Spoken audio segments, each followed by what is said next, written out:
Entre tudo o que o ser humano acumula, perde, disputa e protege, há apenas uma riqueza que não pode ser estocada, recuperada ou herdada: o tempo. Ele não se curva à matéria, não se impressiona com bens e não negocia com desejos. O tempo passa soberano, silencioso e absoluto, enquanto tudo o mais envelhece, apodrece ou se desfaz sob sua autoridade. Salomão, o homem mais sábio que já viveu, dedicou o livro de Eclesiastes a essa constatação desconcertante: tudo é vaidade, tudo é transitório, quando se tenta dar eternidade ao que nasceu para passar. Ao observar palácios, riquezas, prazeres, obras e conquistas, ele conclui que nada disso sustenta a alma, se não estiver alinhado ao propósito eterno. A matéria serve, mas não governa. Quem governa é o tempo. Em Eclesiastes 3, Salomão estabelece uma verdade que atravessa séculos. Há tempo para todo propósito debaixo do céu. Tempo de plantar e tempo de arrancar, tempo de guardar e tempo de lançar fora. Com isso, ele revela que os bens, as posses e até os projetos têm validade. Tudo tem prazo. O erro humano não está em possuir, mas em esquecer que tudo é temporário, inclusive nós mesmos. Quando Salomão afirma que quem ama o dinheiro jamais se farta, Eclesiastes 5:10, ele não condena o recurso material, mas o apego cego. O dinheiro promete controle, mas o tempo prova o contrário. A busca obsessiva por bens consome o próprio tempo que poderia ser investido em sabedoria, saúde, paz e aprendizado. Valores que realmente sustentam uma vida longa e próspera. O ser humano entra no mundo sem nada e dele sai da mesma forma. Nenhum patrimônio atravessa o túmulo. Essa constatação, longe de ser pessimista, é libertadora. Se nada material permanece, então o que realmente importa é como administramos o tempo entre o primeiro e o último fôlego. Jesus reforça essa verdade ao ensinar que a vida vale mais do que o acúmulo de bens. Na parábola do jovem rico, o problema não era a riqueza, mas o custo do apego. O tempo e o coração estavam presos ao que não era eterno. Acautelai-vos da avareza, ele diz, porque uma vida pode estar cheia de coisas e ainda assim vazia de sentido. O apóstolo Paulo vai ainda mais longe ao declarar que tudo o que conquistou considera perda diante da grandeza do conhecimento eterno. Ele compreendeu que o tempo só encontra valor quando é investido no que transforma o interior, amplia a consciência e alinha a existência ao propósito divino. Administrar bem o tempo, portanto, não é apenas organizar agendas. É escolher, diariamente e a cada instante, o que merece atenção, energia e pensamento. É investir em aprendizados que gerem paz, fortalecer a mente para preservar a sanidade, cuidar do corpo para garantir saúde e longevidade e buscar prosperidade que não escravize, mas sustente. O tempo bem vivido produz equilíbrio. Ele ensina a trabalhar sem se destruir, a prosperar sem perder a alma, a crescer sem adoecer o espírito. Quem entende o valor do tempo aprende a dizer não ao que rouba a paz e sim ao que constrói vida.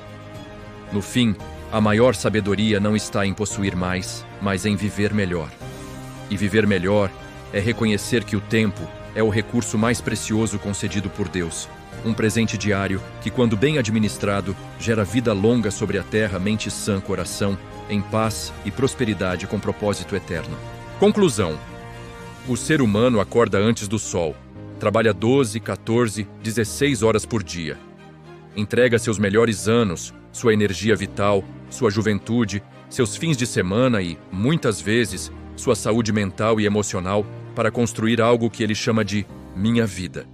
Uma casa, depois outra melhor. Um apartamento maior, um carro, depois 2, um sítio, uma chácara, uma fazenda.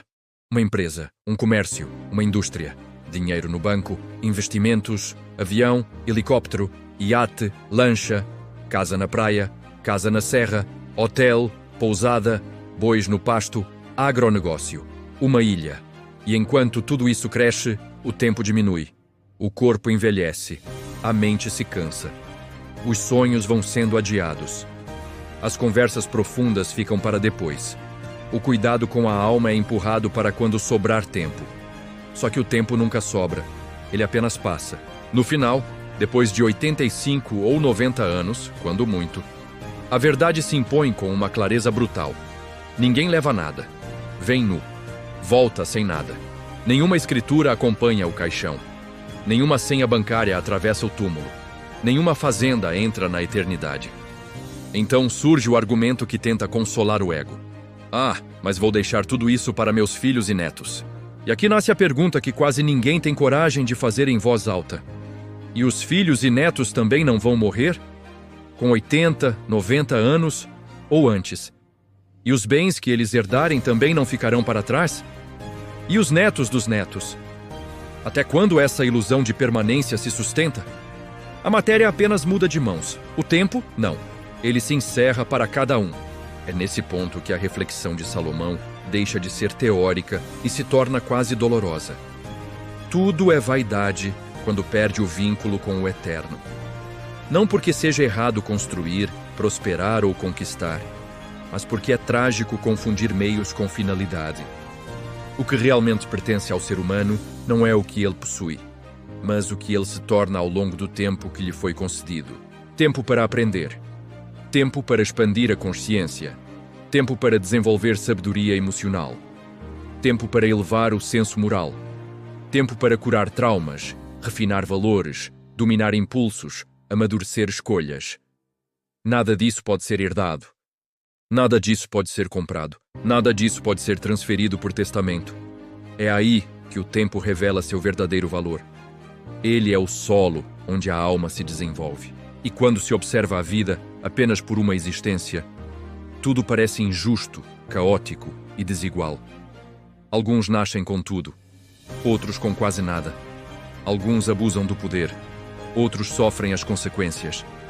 Mas quando se amplia o olhar e se reconhece a reencarnação como instrumento de justiça divina, o cenário muda completamente.